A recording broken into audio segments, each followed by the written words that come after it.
public webinar on the geopolitics of carbon pricing and climate clubs. We are waiting for everyone to join now. So we will be starting in about 1 minute, where I will introduce all the speakers we have today. So thank you very much for joining, and we'll be with you shortly.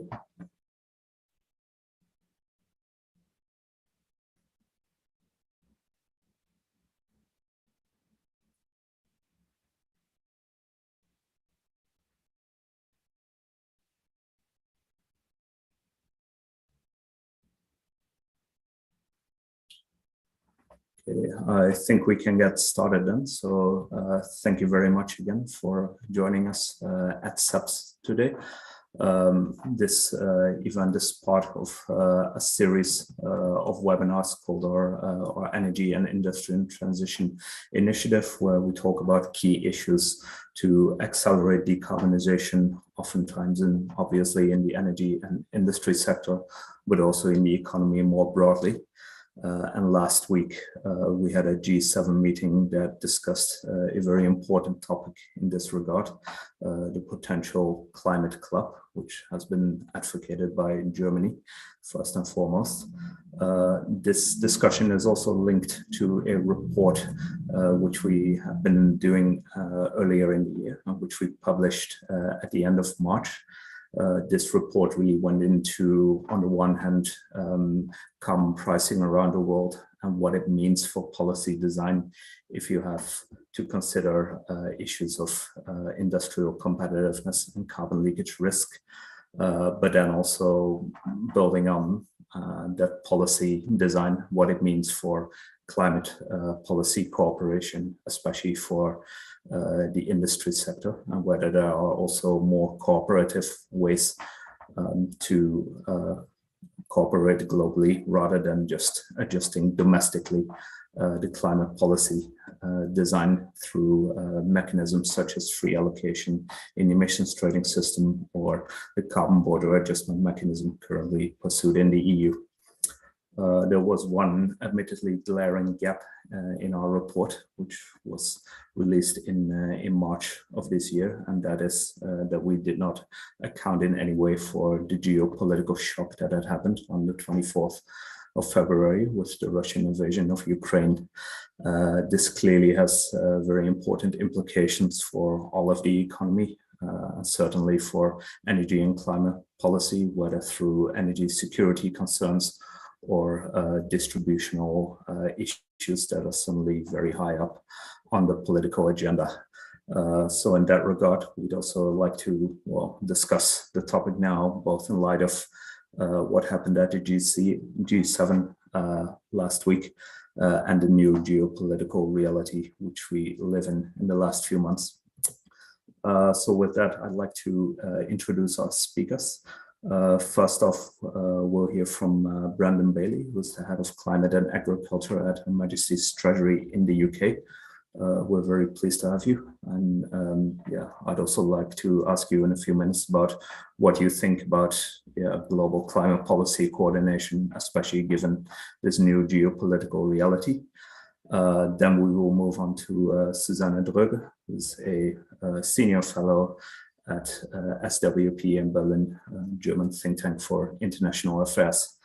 And then finally, we will hear from Domin van Achten, who is a policy advisor at the E3G think tank, also to talk specifically about one of the key topics of the G7 statement, accelerating industrial decarbonization. Each of the speakers will speak for about 8 to 10 minutes. So with that, Brendan, please, the floor is yours. What do you think about climate policy cooperation in the current times? Thank you.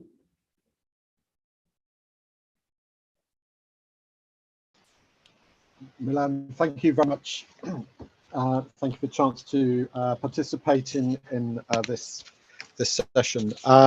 Look, I mean, the starting point, of course, is the world needs to decarbonize, and it needs to decarbonize urgently, and therefore that then sort of raises a question about, you know, what happens if individual countries are more ambitious than others.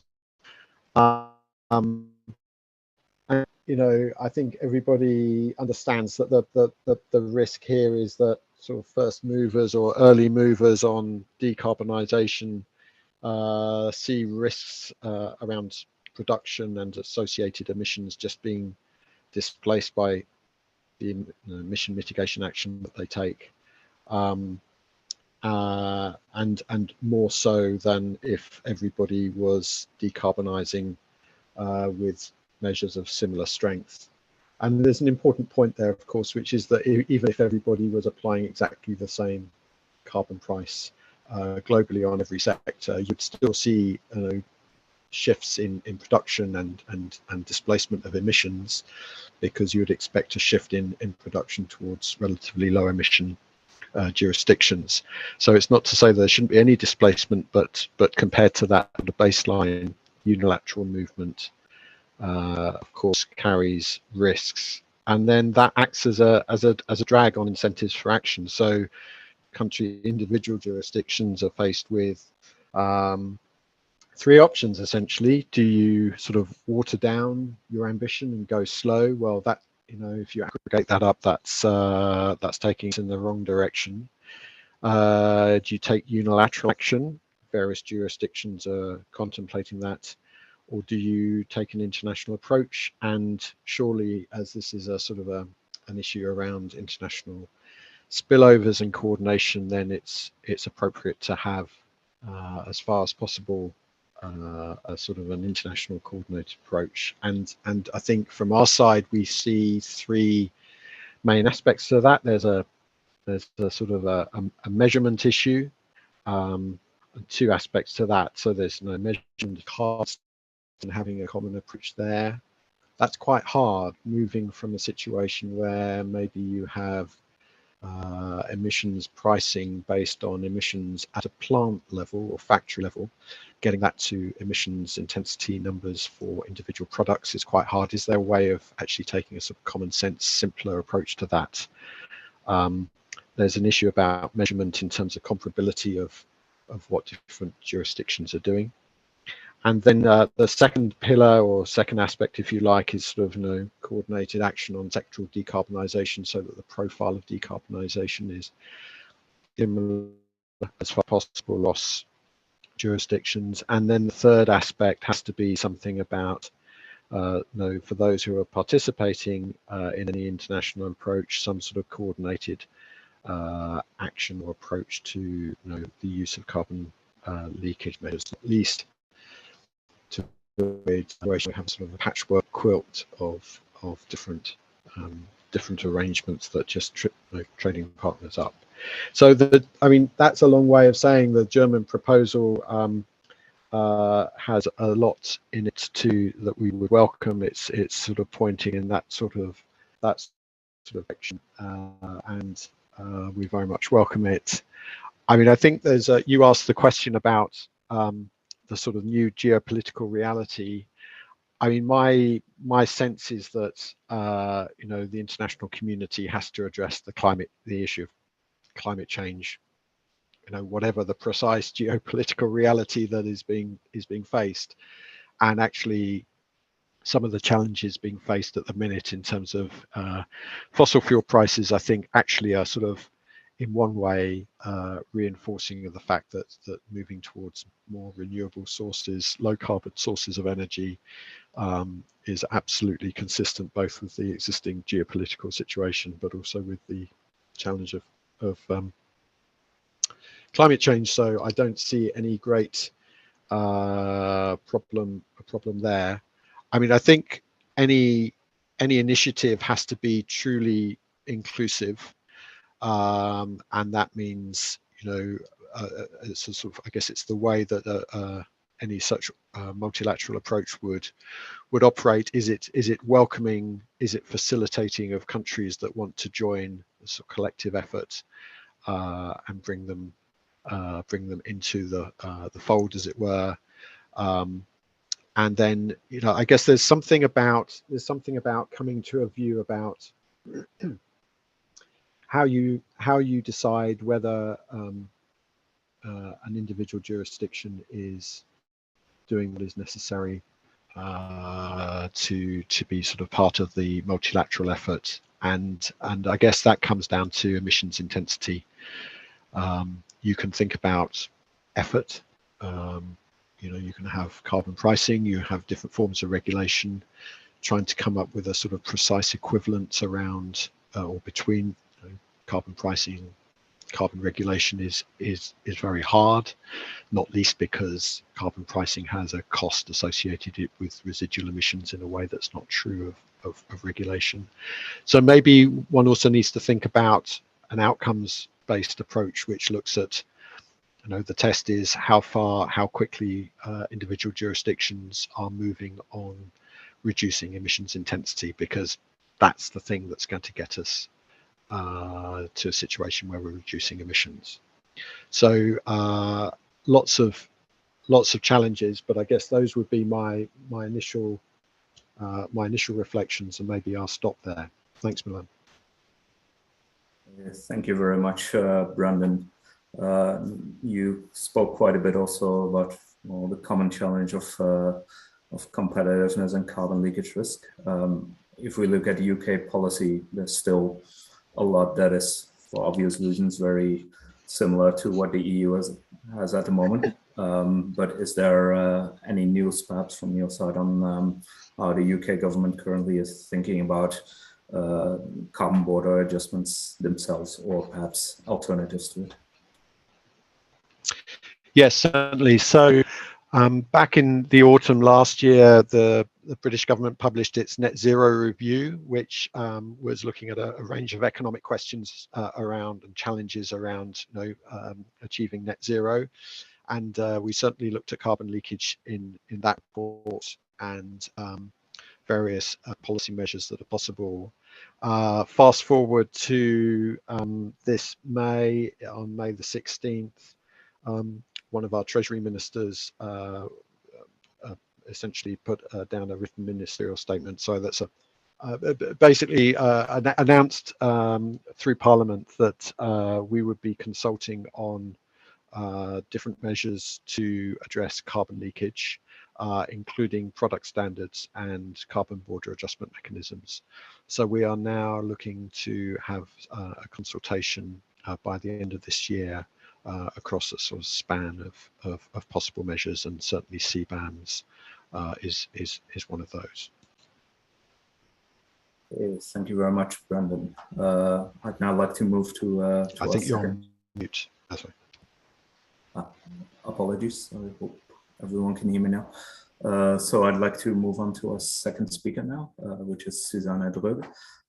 Susanne, so last week, the much discussed climate club actually was endorsed by all of the G7. There was a nice statement that came out, which on the other hand, some might still consider a little bit vague.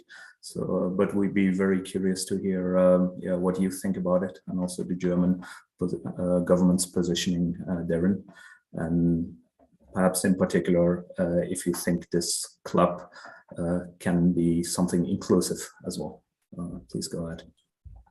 Yeah, thanks, Milan. Well, I'm not speaking on behalf of the German government. I'm just trying myself to get my head around this latest outcome. And it's definitely a watered down approach towards the club. This project started last year as a project for the then Chancellor of the Exchequer, Olaf Scholz, and he campaigned a little bit with it while he was still finance minister. And then the team and himself decided that once he was a chancellor to carry this forward. And it was actually motivated by the fact that it was possible last year to establish a minimum tax for corporate profits. So obviously the idea behind it was to copy paste the approach by introducing harmonization of carbon pricing with a minimum price, and probably a Nordhaus style club that Shores is kind of trying to protect the markets, that prices have to be paid by a customs duty or whatever. So what we call CBAM in the EU right now, so an import tariff. And over the time, this project became bigger and bigger because there was an immediate reaction by many who deal with international negotiation that this is not a good idea to have something so exclusive that is based on a specific degree of governance, basically carbon pricing. And so other ingredients entered this club idea. So many club goods were ventilated. And what we have now is a three-pillar approach where you can find everything that's being discussed anyway. I just need to point out that the G7 as such is such a special group when it comes to climate policy that you cannot implement the carbon price as a club good here because Japan and the US will not have any carbon price anytime soon. So this is when the equivalency debate started. Can't we just take our regulatory cost and convert them into some kind of CO2 price, shadow price on what we are trading? So it made the thing really complicated. But what we see now in the outcome is, again, three pillars. And the first one is still the carbon leakage pillar, where there's talk about explicit carbon pricing and other carbon mitigation approaches and carbon intensity. So just what Brandon also hinted at, that should be build a common ground for the G7 to work together, including this equivalency and best practice sharing. So you can easily read it yourself, but let's say this is still what is left now from the original idea of a common carbon club or carbon pricing club. Then the second pillar is industry transformation. It's meant to accelerate decarbonization. So it's not a decarbonization industry project, but rather something that should enable a decarbonization. And this should include COP26 initiatives and so like the Hydrogen Action Pact and the Industrial Decarbonization Agenda, and also, so-called green industrial products. So maybe government procurement also could be part of it. And last, the third pillar is about these international partnerships on energy transition, like the Just Energy Transition Partnership with South Africa. And strong languages here that this is something the club would like to boost. Especially to make it transparent and include financial technical capacity support. It's supposedly, in one of those drafts, I was speaking of institutions that should enable the club. The club is not there yet. It's just an agreement to establish something at the end of 2022. So sorry, nobody has signed up to a final construction yet. There's a mandate to continue the talks and to, so obviously at the ministerial level and establishing some of the tracks and to develop this kind of terms of references, how the club could work, including also the OECD's inclusive forum on carbon mitigation approaches. That is what Brandon already referred to, the calculation of equivalency in climate policy making at the national level. So, and there's a long list of international organizations like OECD, IMF, World Bank, IEA, WTO to support this process. So I think it's in the next step in a longer program. It's not that we all know what the club will be about at the end.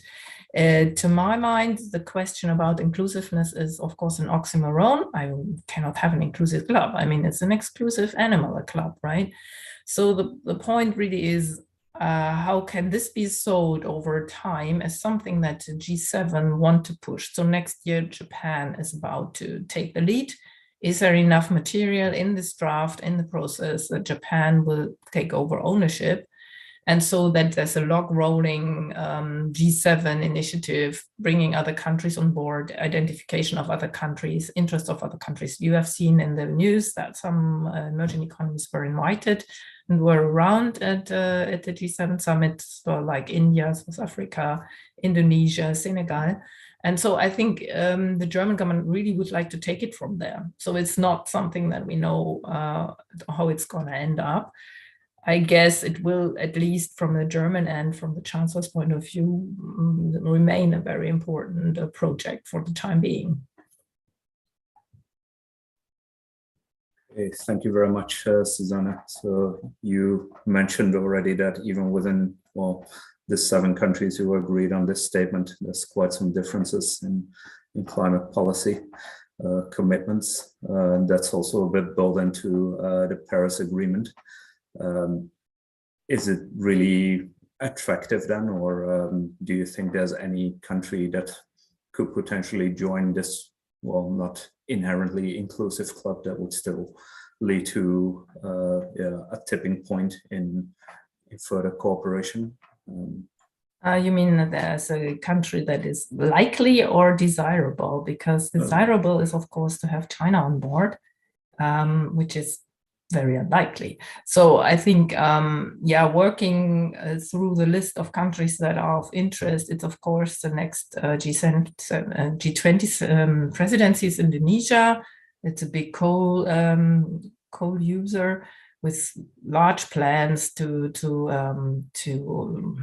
expand its coal use and then followed by nuclear use. So it's not really on a green agenda yet, and I wonder how far that will be carried forward once it's no longer Indonesia heading the G20. Then India is important. I guess that's much more important and more likely that India will connect to the energy transition. That is a key part and is also the thing that is actually, given the Ukraine war, the most important track to be followed. So this is what I can tell you at the moment. Senegal is obvious. It's not because Senegal is a big emitter, but because Senegal has some LNG potential and Germany would like to lift the potential. Thank you. So if I hear you correctly, even some of the energy security imperatives can determine the short-term developments of this club. Thanks. So then we move on to the final of our initial speakers, to Domin. You've seen the emphasis on industrial decarbonization, and even within the economies that are pretty much aligned on net zero by 2050, this is considered to be an enormous challenge with vast amounts of investments into a new capital stock and new energy carriers, etc. What do you think should the club focus on next in its sort of operationalization phase to actually increase the chances of its success here for industry? Great, thanks a lot, Milan, and thanks for inviting me. Well, I guess I'll start off with taking a step back a little bit, because I mean, what you're asking for is what can international cooperation or international coordination do for industrial decarbonization, and I think Brenton has already alluded to it quite a bit. That I mean, heavy industry sectors such as steel, chemical, cement, etc., have certain characteristics that make it more difficult to do action only at national level without international coordination. Right? So most of these sectors have products that are traded quite heavily across borders, that have very international value chains, quite often many or few multinational companies that are active in a specific sector. And all of these challenges make it so that, or these characteristics make it so that if you act only at the national level, as Brandon said, there's a risk of emissions going abroad, of carbon leakage, etc. So in sort of the academic literature, or I guess more broadly researchers working on industrial decarbonization, there is a pretty clear picture of what might be helpful at the international level. I mean, there's low-hanging fruits, which is like true for most sectors, which is, you know, policy learning, knowledge learning, technology sharing, etc. But there is definitely also more substantive stuff that could especially accelerate decarbonization of industrial products. One of those more substantive or challenging areas Brandon already mentioned, which is measuring the intensity of specific products, which in turn could inform how you define what is green, what is low carbon, etc. Give a lot of clarity to the markets, know for industrial sectors what to do and what not to do. There is a huge potential in jointly creating lead markets. So these companies act in a global market, meaning that there's only so much you can do at national level if you want to send a strong pull signal towards producers. If you manage to do that at international level, that might really, you know, get the ball rolling on those investments in green products. And there are also, I mean, what requires coordination is the fact that if you do national measures, they will have trade implications no matter what, because of the fact that these commodities are traded globally. That can be, the obvious policy measures such as carbon border adjustment mechanisms, but that is also anything to do with subsidizing industrial decarbonization, which, and subsidies are always a contentious issue, but in a global market and a competitive market, these subsidies will be even more contentious. So dealing around those three, more substantive issues could be very beneficial at an international level, and could greatly help accelerate industrial decarbonization. I think Susanna mentioned that there are sort of ongoing initiatives that are trying to tackle some of these, right? And over the last few years, we've seen a number of them emerge, being it, private buyer clubs such as the First Mover Coalition, being it knowledge sharing platforms such as Lead IT. We now have, since last year, at the Clean Energy Ministerial, there's specifically, you can also call it a club, initiated on public procurements and getting governments to start making those lead markets or creating those lead markets to leveraging public spending. So there's like a number of these initiatives popping up. So I guess, on the one hand, we know what is beneficial for industrial decarbonization. On the other hand, there are existing initiatives out there. So I guess what the club should do is build on what is already out there, strengthen some of those initiatives, and potentially fill some of the gaps. And I think for the club specifically, there are sort of three options for industry that are not necessarily mutually exclusive. I think on the one hand, there is a sort of lack of sectoral coverage in some of these other initiatives. Steel is very popular. A lot of people are talking about steel decarbonization and cooperating in that space. Cement to some extent as well. But there is gigantic knowledge gaps and action gaps in some of the other sectors. Fertilizer is very relevant, especially in current times and in a global food crisis. Chemicals will be increasingly important as well, and is also, an important feedstock for the decarbonization of other industries. There is a need to sort of fill the gaps of some of the other initiatives.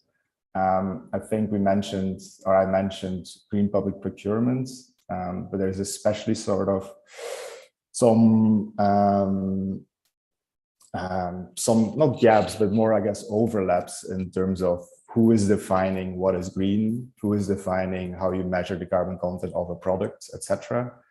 And I'm not saying a club should do that, the climate club should do that itself, but getting some coordinating body to ensure that these different types of measurements align, and hopefully there's just one, that would be very helpful. I think there is definitely some scope for this club to address some of these thorny issues, defining what is fair play when it comes to industrial decarbonization.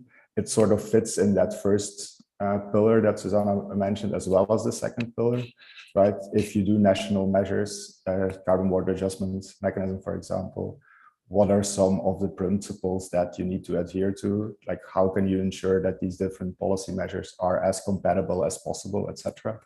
There's definitely some scope for coordination there. And I think on a very basic level as well, strengthening the existing initiatives in terms of memberships is also something that the club should do, right? If you want to be part of a climate club that focuses on industry decarbonization, those members should also join the industrial decarbonization initiative. They should also join Lead IT, etc. And there are gaps there. Neither Japan, nor the United States, nor Italy, nor France, for that matter, are part of the industrial decarbonization initiative. So having a sort of more political club that strengthens member states' involvement in a lot of these initiatives could definitely be beneficial, I think. I think I'll stop there for my initial remarks. Thank you very much, Domin. So you have a clear message of do not forget all the initiatives that are already out there. The other things you talk about quite a lot are somewhat soft measures, nothing wrong with that, but a lot on coordination, maybe data, agreeing on common approaches. But do you think in the context of the club, we should also have a stick behind our backs? Should there be a more coercive element to this, or would that just undermine all of the other progress? I think thus far it has not been very helpful for the discussion, where others see the climate club as either an alternative for an internationalization of a CBAM, which I think it clearly isn't. There is some longer term potential here for, I guess, including more sticks in the longer term. I think in the short term, this will be necessarily a sort of club/forum for more coordination and deeper cooperation, where individual members might have their own sticks at their own borders. And ideally, there is some cooperation and coordination between these sticks. But I see it as very difficult to have a common stick at international or at the club level. On the one hand, that is because there is no agreement internally on, what the measure, like the key measure that includes costs or implies costs will be. There is no agreement on carbon pricing. There might be, some more agreement on complementarity between regulation and carbon pricing in the future. But a CBAM, as the EU is doing, based on equivalence of carbon price, I don't see that happening at an international level.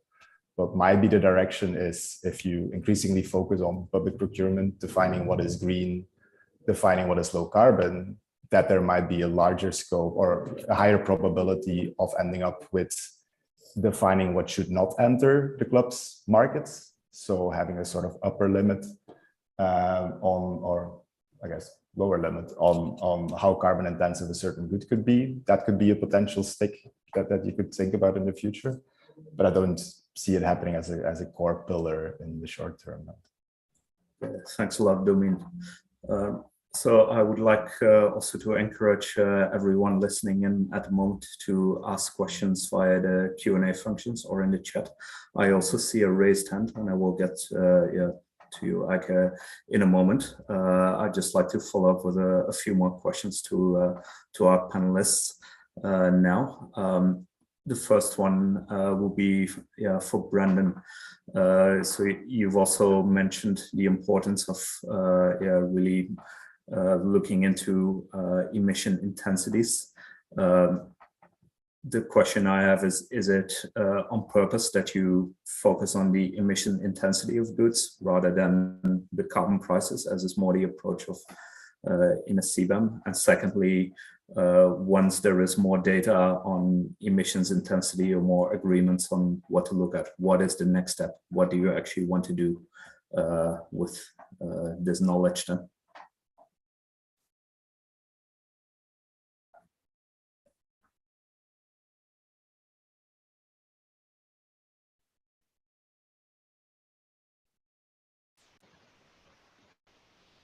Sorry, was that to me, Milan? Yeah, apologies. Did you get the question, or shall I repeat? Would you mind repeating? I'm sorry, you broke up. Okay, no problem. So I noticed in your intervention that you emphasized the importance of also really agreeing on ways to measure and look at emissions intensity of goods. And my question is it on purpose that you do not talk about also looking at, well, the carbon that is already priced or not? And secondly, once you have measured the emissions intensity, what is the next step? What do you want to do with that information from a policy perspective?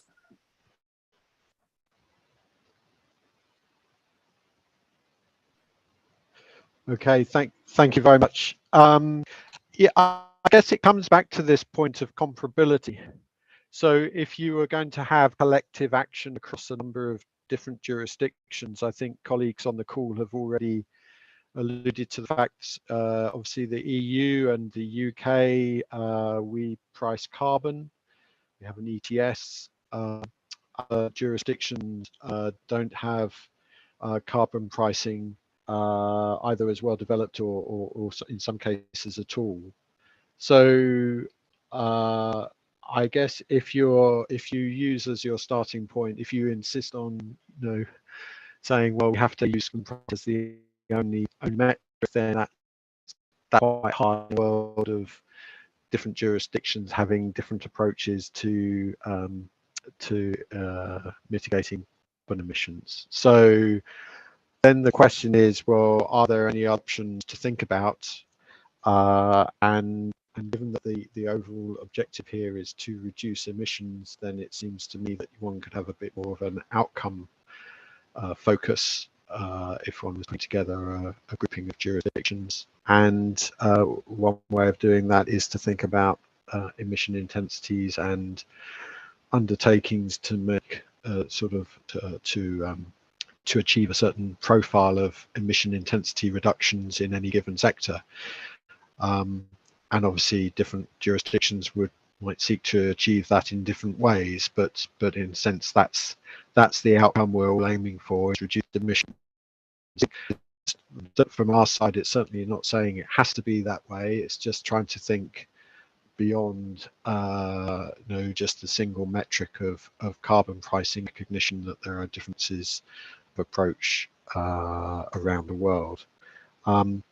And when it comes to emissions intensities, as I think I mentioned in intervention at the start, it's really hard. It's really hard to come up with product specific numbers for emissions, because if you think of any complex plant or process, particularly chemicals or refining or anything, you have different combinations of products coming out using different levels of energy. And you can imagine people spending a lot of time trying to come up with very specific and very detailed metrics and approaches and methodologies. And I guess the challenge we all face is whether we can come up with something that is as accurate but achieved in a simpler way. And you can think about the tonnage of products coming out of a plant, or the value of products coming out of a plant, and taking averages across those numbers. And it'd be quite interesting to know whether those, for example, are any less accurate than if you did a really detailed step-by-step assessment, which itself would require people to think about. They would have choices about where to allocate, how to allocate things in those calculations. So that's really what it was. It was trying to recognise the breadth of approaches out there, and secondly, I think there's real value in thinking about whether we can come up with sort of simpler but still meaningful ways of coming for goods. Thank you very much, Brandon. I think from my own perspective, what would also be interesting if we would actually agree to measure more on carbon intensities in various traded goods is that in a lot of the domestic policy debates, the assumption is usually that whatever comes from abroad will be more carbon intensive. And obviously that cannot be true all over the world. So it will be very interesting to see what the variety is across the different economies, whether it's just very industrialized economies compared to each other, but perhaps also emerging economies who oftentimes have a newer capital stock. Susanna, I'd like to get back to you now. There is a question in Q&A from Leon from Adelphi, which is about the potential of the CBAM being lifted inside a carbon club if there will be an agreement on equivalent measures beyond explicit carbon pricing, especially comparable levels of ambition. Yeah, no, I don't see this, because this CBAM project is an EU project, right? I mean, it's a project which amongst the 27, and it first and foremost needs to be implemented and be tested. And I think some of the issue that Brandon mentioned come in during this test phase. Basically, we will learn more about the products entering the EU once there is the need to register their carbon content. Based on verified data. I think this will be a great push for data and transparency on what is being traded. There is already knowledge about it, but it will become much more precise, and there will be a higher interest in finding out the facts and figures around what actually is the burden or the CO2 content of a good that enters the EU. Then, I mean, if there's no club on pricing, why should the CBAM enter this club? I mean, if this makes it super tedious and it will take 20 years to get there, so I don't see any sense that the EU should move to some process with this, which is headed by the G7, and probably a new secretariat and a new international institutional setting or the OECD, whatever. Because, I mean, the question to me is, what would be the benefit for the EU to let others, interfere with the CBAM recognition of foreign pricing? I mean, if this equivalency will enter the EU thinking on how border adjustments, it's probably done by the EU first and foremost in a legal reform. So I don't see that there will be a diversion through a club construction that brings the EU to this situation. This is very confusing, and I'm not really seeing that there is any appetite for this. That's basically the problem politically, I guess. Thanks a lot, Susanna. A very clear answer, and I think it's also useful for all of us if we realize in what direction such a club is certainly not heading. You're very clear there.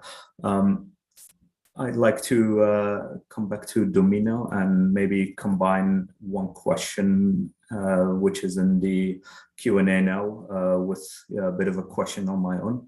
You mentioned green public procurement already, and that seems to fit with one of the statements, sentences on creating markets. What surprises me a little bit is when you talk about markets, there's always the emphasis on the government's role in creating markets and the state spending itself. But if you look at all the national approaches there, they are very different, not very harmonized at all, and B, especially in the construction sector, it is just incredibly difficult due to how that sector actually operates to get them to enact any changes, especially ambitious ones such as the uptake of green materials. So maybe you can reflect a little bit on the potential for green public procurement, but also if we should not be talking more about corporate procurement, where a lot of companies are actually adopting Scope 3 emissions reduction targets, and this could also create a much larger market for things like green steel or other materials. Thanks for the question. I think your camera was frozen. You're back. No, I mean, first caveat, when I talk about green public procurement in the context of the climate club, it's also reflecting the potential joiners of that climate club, right? This seems to me a sort of cooperation alliance of governments to leverage the power they have to incentivize decarbonization and green public procurement for, especially products like cement, like steel, which quite often account for, depending on the country, depending on the product, but can range from anything between 15 to 35% of demand for some of these primary products. This could be an incredible powerful instrument to incentivize uptake of green products. I think for the club especially, and I think the question also alluded to it, like what can the club actually do? It's not about, I think, mainstreaming or aligning national approaches to public procurement. I think having clear definitions of what is green and having commitments to how much you are procuring what is green could definitely be helpful. I think on the other hand, as we see public procurement or green public procurement policies develop in different jurisdictions, there will also be certain contentious issues linked to this. If we look at the United States, they are very much going into the direction of local content requirements and unionized jobs, preferably on their own soil, which brings a I guess, interesting element of competitiveness into green public procurement, which there always is, but there is a need to anticipate some of those tensions, I think, as well, and a climate that could potentially, provide a forum to address some of these issues. And Milan, on your comment towards the need for the private sector to start buying green and clean as well, I mean, I can only confirm that it's not public action that's going to drive us there. But I think what governments can do is provide clarity also for the private sector on what is green and clean in what is a global market, right? A lot of these large consumers, okay, they might operate in a single jurisdiction, but quite often also in multiple jurisdictions. They might not procure their materials from that individual jurisdiction. So having clarity on what is green might also be very helpful for them to, on the one hand, actually green their procurement, but also have a legitimate claim that they are doing more than their competitors. I think there's an important role to play here. Yeah. Okay, thanks a lot, Domin. Susanna, there is one question still in the Q&A which I'd like to ask you about, and it relates a little bit to some things you also raised in your last points, a bit more on the institutional side. The statement from the G7 mentions several other international organizations towards the end, and that there should be a bit of coordination between them. Robert Francis specifically asked about the WTO's role. So what do you see as their role, if any at all? And do you see, maybe more in general, if we look ahead a few years into the future, a more institutionalized club, or will it all remain rather informal and statement driven? Well, first, I think the WTO's role is definitely to be the forum where countries discuss trade implications from whatever the club could bring about. So be it public procurement, green goods, or border adjustment measures. While at the same time, I don't see the WTO as such as an active player in the game, because it's really not enabled to do so. If big countries, big WTO members have an interest to use the WTO for this end, then that would make a difference. But we are not there anytime soon, because there's a major blockage of the WTO, and the reform processes is really nowhere in sight. So there is a role as a forum, but not as an active part, I would say. As said, yes, it is mentioned, the WTO, as one of the international institutions that sets some guidance, certain guidelines. So there's a cross-reference here in this club statement that there need to be a look at the trade regime when setting up the club, for sure. So I think that is okay. I mean, you pay attention to and tribute to the role of international institutions in this end. But I'm doubtful that a club that is trade-based and has some bite will emerge anytime soon, because we started with talking about the Ukraine war, and I think at the moment also this kind of initiative is about working the way around Russia and other countries that are more or less standing in line with Russia on particular multilateral issues for a reason. So I think the WTO is not the key institution here. Great, thank you, Susanna. So we have about 5 minutes left. Perhaps I'd like Brendan to comment on one issue, which I understand you might be a little bit hesitant to do, but I hope you can still share a few of your thoughts if you look across the the Atlantic Ocean. Well, we still have one of the biggest emitters there. On the legal side, they have some developments there which are not necessarily in favor of federal climate action in the United States. Nevertheless, the state level is always a bit different there. But how do you see the role of the states and cooperation, perhaps with Europe, largely defined on matters of climate and industry decarbonization?